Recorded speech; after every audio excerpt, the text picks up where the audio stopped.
Did you grow up in Canada? Were you alive in the 90s? Did you love YTV? Fuck yeah, you did. Welcome back to the show that is dedicated to the magic of our childhood. We are once again joined by YTV superstar Ross Hall, who'll continue to tell us more about his amazing experiences on YTV, how the show got canceled, was Tucker adopted, and a bunch of other amazing things that I'm sure you've never heard before. So sit back, strap in, and get ready for the awesomeness of another exciting episode of You, Me, and YTV, starting now. When did, you're a full-time meteorologist now, and you have your web series out, so obviously, it's a fun world, you get to have your cake and eat it too, still act on the side. But when did you stop going to real auditions and stuff like that? What made you say, I'm kind of tired of this rat race? Yeah, well, I guess one of the reasons why I decided to go to university and I started this another career was just because of the audition process. I mean, I haven't actually counted how many auditions I've been to in my career, but it's a lot. And the good thing about that is it's like, you go to a job interview every day. So, job interviews aren't a big deal when you've gone to, hundreds of them. But yeah, it's just the whole process of putting yourself out there, and it's all about you, right? I mean, if you don't get the job, then it's, you feel like, it's how you looked or what you didn't say or how you said it. And that kind of takes its toll on you after a while. And if you're a sensitive person, like if you're really hard on yourself and you're, a perfectionist and all those things, then I think eventually it kind of, it wears you down. So that's one of the reasons why I decided, maybe it's time for me to change things up a little bit. But, I didn't enjoy the auditioning process, but of course, once you get the role and you get to play and have fun, that whole part is great, right? But it's that stage in between that sometimes isn't so much fun. No, I guess not. Yes. What is the most bizarre thing somebody has ever said to you? Because I'm sure you get asked this a lot, but there must be some genuine freaks out there that really like that show. I can smell my own. Okay? Well, that's a really good question. The most bizarre. I think that the most bizarre times are when people will come up to me and they've subconsciously recognized me, but they refuse to admit that it's from Student Bodies or Are You Afraid of the Dark? Okay. That it's some person they knew in high school, and I'm obviously not them because they grew up in like Winnipeg or something. Did you go to Rosedale Heights? No, sorry. Is there any member of the Midnight Society that you still, like, I don't know, not even still, like, who did you bond with the most? Like, when you were on the show, you're like, oh man, I'm going to work today. And they're there. Awesome. Well, I think the fact that you already have to consider a couple factors. The Montreal factor, right? Rain, Perry Cool played Betty Ann, was from Montreal. Jody, who played Kiki, was also from Montreal. And my sister had worked with Jody on some projects. Okay. And Rain and I had actually gone to CJEP, the same CJEP, John Abbott, as well. So there was already those connections. Daniel DeSanto wasn't in the first few seasons, but he was brought in later on. And we had worked together on another show together, so we already knew each other. And I guess to promote the older brother, younger brother relationship, he would purposely try to get me pissed off, get me mad by doing stuff on the set. And so we actually in real life would sometimes, argue. And Aerial freak. What is this stuff anyway? Hey, don't touch the pouch. Sorry. It was nothing ever serious, but he would annoy me sometimes. So I think that was good for work on the characters to try to create that in real life and have it happen on the show. So and then Joanna Garcia, she was great too. We developed a good friendship. She was new to Montreal. She was from Florida, so coming to Montreal, coming to Canada, as she would call it, was a new experience for her. So it was cool to sort of take her around and show her some of the traditions and some of the the differences between Montreal and the U.S. So Canada and the U.S., but Montreal as well. So and Montreal is a country within itself. We have a different set of rules here. not going to get into the sovereignty. Oh, I'm not even talking about that. I'm not talking in a political sense at all. I'm just saying it's just like even other places in Quebec don't even operate like Montreal do, or just it's like its own set of rules. We're kind of like New Orleans or something. Just like I mean, I don't know if you can find the tam-tams anywhere in any other city. Exactly. You know, it was fun. It was fun to see her perspective on things, and you know, the interesting thing too was the fact that I speak French, right? My mom's French, so the most of the crew were French as well when we did Student Bodies and Are You Afraid of the Dark. So before they knew I don't have a French name, so before they knew I speak French, they would sometimes they would say stuff, you know, like in French, not thinking that I understood. Mm-hmm. And it's always interesting to see their reaction when I would turn around and go, c'est ça, tu penses ça, c'est bien, you know, something like that. And then of course they would never ever say anything about me in French.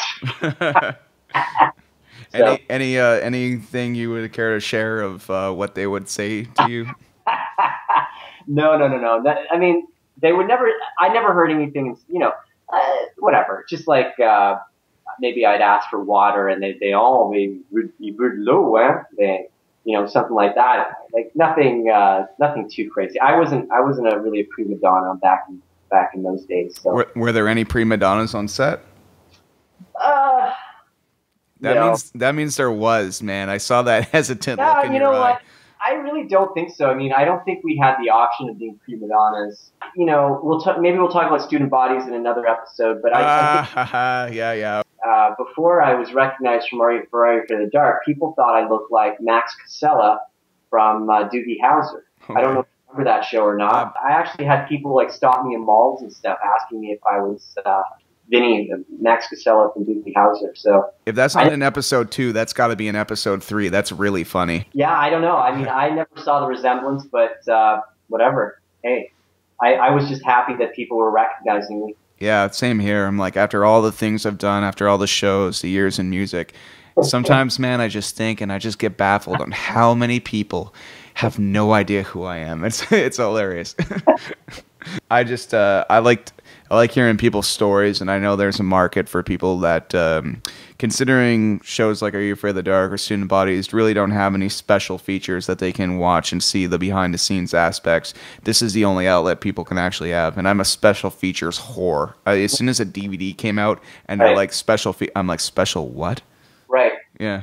Definitely, and I think you're right, because actually right here, we had to actually we had to look through some of this is like a DVD of Are You Afraid of the Dark, and my mom had this in her basement for it, and I mean, you can't get every season, first of all, and there were no special features on these DVDs. So I guess my point is, like, when we were doing these shows in the 90s, first of all, you didn't have the social media access that you have today. In terms of a forum for people to be able to discuss it, now there is social media. Now there is, you know, ways to kind of recapture some of those experiences. So I think you're right. I think people are looking for ways to kind of relive the 90s in a certain way, you know? And the 90s, especially the early 90s, was this really nice time for a show like this to be set in, because I don't think Are You Afraid of the Dark, if it was remade right now, would work as well, because all the first of all, everybody would be texting throughout the meetings and stuff, and that'd be really really lame. And instead of a campfire, it would just be like an iPad illuminating the faces. Like, well, it's funny that you mentioned that, because yeah, you can really see the difference that, you know, a decade or two decades makes, because there is an episode where Gary brings in, I don't know if it's Gary, but anyway, they use a cell phone as a prop, and it's one of those like massive phones. And then there's also a reference to there's an episode, I think it's called Computer Virus. It's derogatory that someone would be using a computer. Like, it's like, oh, you're using a computer, you know? And I mean, that wouldn't go today. So anyway, so yeah, you bring up a good point that it's a time in itself that would be difficult to recreate today, for sure. Yeah. All right. So considering you're, you know these stories inside and out, because, you know, you're on the show and you read full scripts. Was Tucker adopted? Well, I just had someone ask me if Tucker was like my half brother or something. Or was your mom unfaithful or something? Like, I don't know, but it's all these questions that I wouldn't even think of. Like, I think from a perspective of a casting director, it's like, okay, this kid can act, he's funny, and he's got dark hair and dark eyes. I mean, there we go. I mean, he's his brother. But I don't know, why would you think Tucker's my half brother? Right? Is my question to you. The accent, the skin color. I don't know. Okay, I always thought we looked alike, but I guess we don't. Well, I don't know. Maybe, I guess. I found a poem he wrote. Tucker? A poem? I promised not to show it to anybody if he'd be my servant for a week. Enough, you little spud. One more word and the deal's off. I guess to answer your question, there was never any chatter amongst the hierarchy of the producers and writers or whatever that we were anything else but true brothers. But maybe that's something to explore for my third episode.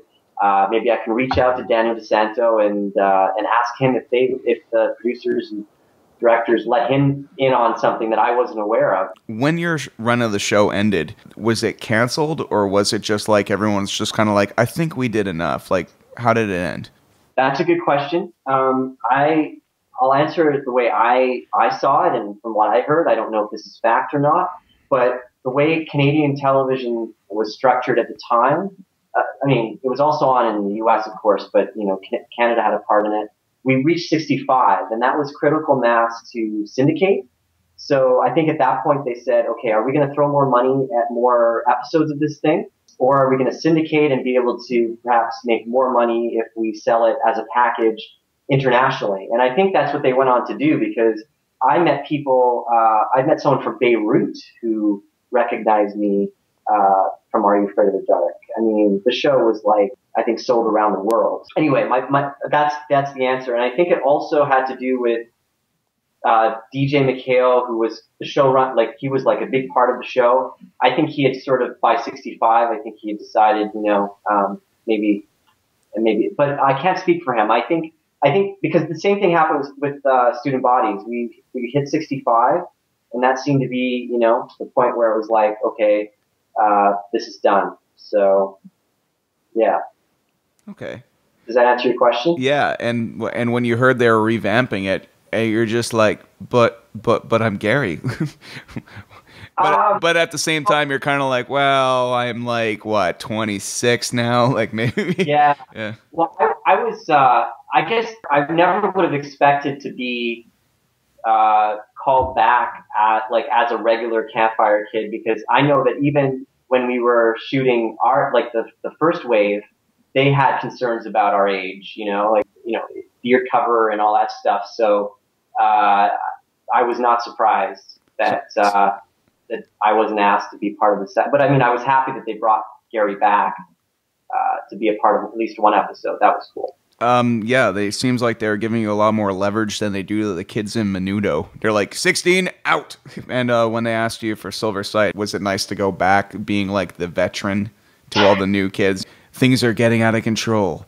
Call in the Gary. Yeah. No, I mean, it was kind of out of the blue. I mean, I'd heard that they were doing it again, and I think through Daniel that they were doing it again because he came back. Yeah, I got this call. My agent told me they wanted to bring me back, and it was cool. It was really interesting, especially to go back to the campfire, that set, and to address the new Midnight Society. Yeah, it was really cool. It was a really cool experience, and I think it was a cool experience for that cast as well to get out of the campfire and actually be a part of the story. So at that point in my career, Are You Afraid of the Dark was sort of behind me, and I was still acting, and it was an opportunity for me to play Gary, but play Gary older, you know, and to take whatever I'd learned in terms of my acting abilities and my acting skills and sort of, you know, take it forward a little bit. So yeah, and then, you know, it was on in the US again, so it was an opportunity for me to be, you know, back in the sort of the spotlight in a certain sense. So that I really appreciated that opportunity. And as a weatherman, do you ever get a lot of like comments like "I love lamp" or anything from Anchorman? Because that's a whole different audience. You probably have 60-year-old women saying, "I saw you on the news." Well, there is a scene in the second episode that kind of deals with. It's funny that you mentioned that because it kind of deals with it. I was so excited to hear that I had won that contest to have dinner with my favorite television meteorologist. I've worked in a lot of different markets and in local news. Like I worked in this some smaller markets, and people take possession of their local news personalities. Like it's like these people are in their living rooms every day, and they, you can't change anything about them. If they change their hair or how they dress, it's like a huge deal. So yeah, I'd have people recognize me from the local news, and then their daughter or son would say, "Hey, I don't care about the guy being from the local news. That's Gary from Are You Afraid of the Dark? Don't you know who he is?" And they would know the show or whatever. So it offered some interesting perspectives on TV and what people know you from and stuff. But hey, you know what? In the end, I think whatever work I did in TV or on YTV here in Canada helped me get jobs. I mean, I think it helped. My first weather job was at the Weather Network. I'd never done anything in broadcasting before I worked at the Weather Network.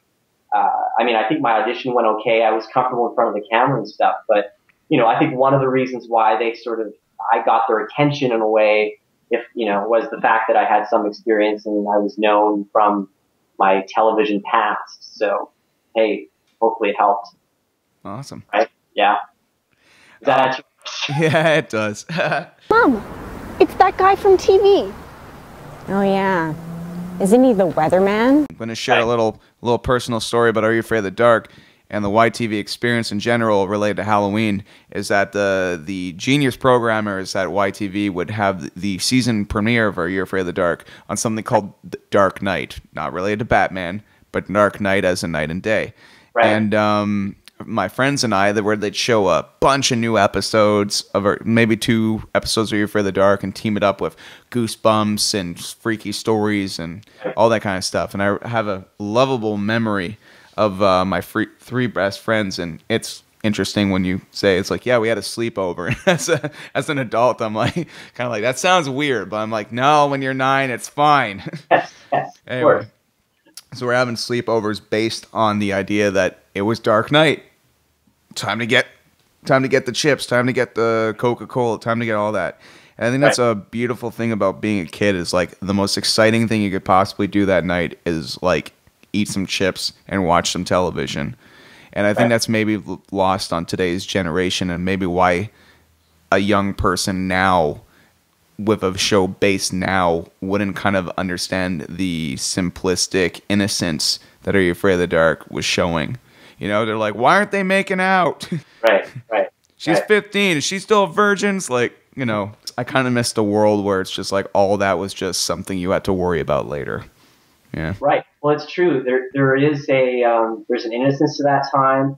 And I think there's something really special about that time too, because there was a community feeling to watching TV. Like back then, there were maybe 30 channels or maybe 50 or something like that. If that, I think I had 15. Right. Okay, there you go. That most people were watching the same shows at the same time, and there was that connection. Now there's just so much choice. I mean, there still is a cult following to like Breaking Bad and those types of shows. That's a different experience because a lot of people are watching that on Netflix and all that stuff. So you're right. I think that was sort of a golden age of the TV experience. I think there's something special about Halloween and about the show and about that experience that resonates with people. Guy from that show, the new show from Ross Hall, web series made by you and your overworked poor friend. Yes. Let's give a shout out to him again. Adam Perry. Adam Perry, the wonderful Adam Perry, the patient Adam Perry. Very patient, trust me. He is extremely patient. And he's very talented. And yeah, Adam Perry is the man behind this whole, well, he's a big part of this project. And yeah, we have a YouTube page, Facebook page, very easy to find. And I'm sure you're going to include all the crazy links and all that stuff. We'll link it up. It'll be so linked that people will just be like, God, my finger's tired of clicking on all these links. Everywhere. Okay. I trust you. And yeah, hopefully we'll be able to interact with people and get some ideas for some future episodes for sure. So you can find you guys on Facebook and YouTube and Twitter. Just guy from that show. Google the crap out of this, everybody. Just, guy from that show. Next time we talk, a couple of episodes in, I'm going to see how long it takes to make these episodes, because I have a feeling I'm going to feel like your buddy, I'm just like, oh my God, it's a good idea for a show, but it's so much work. Yeah, definitely. The next time we're going to talk about student bodies, where Gary grows up and changes his name and gets laser eye surgery and starts making out with really hot chicks. Right. Yeah. And they did actually reference, you can pull a clip from Student Bodies. They actually did like a little spoof within Student Bodies. I don't know if you remembered that, but within of R.E. Pretty Dark. So. What about TV? You know what show I used to love? The one on Nickelodeon. Are You Afraid of the Dark? Oh, please. Though I did think that nerdy kid with the glasses was kind of cute. Really? But next episode I will mention, it's like I find it interesting how you guys changed your theme song. And, not you guys. You weren't like, oh yeah, hey guys, I got this new song that should be the theme of our show. You just, you read your scripts, you go home, you do your job. But I found it interesting, and I'll say this next time, that the song is such a, it was trying to be Friends so bad. We can talk a lot about my experience with people walking around going, student bodies. The fact that you're right, I think the producers actually came to us with a few options for the new theme song. Yeah. And anyway, we'll talk more about that. We'll definitely talk more about that. This could be like a tease. Yeah, it could be a tease. Oh man. So much for you to work on. So much. Oh, so much editing, but it's all good. I had a great time today. Thank you so much. I did too, and thanks for doing this. So I've got the genius behind Guy from that show on speakerphone on my iPhone going through Skype, so I don't know how clear you're going to hear him. But he's never done an interview before in regard to this project, so this is an exclusive for Ryan. Hey, Adam. Hey, everybody. Hey, Ryan. How's it going, you poor bastard? Ryan, throughout this whole process, through our interview, has felt really sorry for you, and I guess he kind of understands, because he's doing a web series himself, and he's working on that, and he understands your pain of having to put something like this together over the last year. And I told him how much you hate me after the experience. Well, when you do something like this, you come to realize that it is a labor of love, and despite all of the, I think it's so hard because we want to make it so good. I think Ross and I are kind of perfectionists in that way, so we will go the extra mile and do absolutely the best we can do on it before we're ready to release it. So it's been a labor of love, and it has been a lot of work, but I mean, it'll all be worth it once we can put it out there, and hopefully people will appreciate it and get some enjoyment out of watching it. We certainly have had a lot of fun making it. Really? It sounds like he kind of sounds like either Darth Vader having a stroke or Stephen Hawking with a computer virus. All right, so Guy from that show, everybody check this out. Give these guys some love. They've been working real hard. Now, ladies and gentlemen, this has been a dream come true today to talk with the ringleader of the Midnight Society. Thanks everyone for stopping by and listening to a bunch of guys talk about stuff. I don't know. You've been watching You, Me, and YTV, and this is the first episode. I don't know if it'll be the worst episode, but it is episode number 1 in chronological order, and my heart. Okay. Submitted for the approval of You, Me, and YTV, I declare this meeting closed. Well, that's all the time we have for You and Me and YTV's interview with Ross Hall. Support Ross and Adam's new web series, Guy from That Show, by clicking that subscribe button, watching it, liking it, sharing it. And if you want You and Me and YTV to continue on, let us know who you want us to interview. You are the fans. You decide. Make sure all your nominees are homegrown Canadian made. Thank you for watching You and Me and YTV. We will see you next time. Click it. Click one of the links. Do it. Don't you want to see part 1? Don't you want to see Kai from that show? Click it. Push the subscribe button.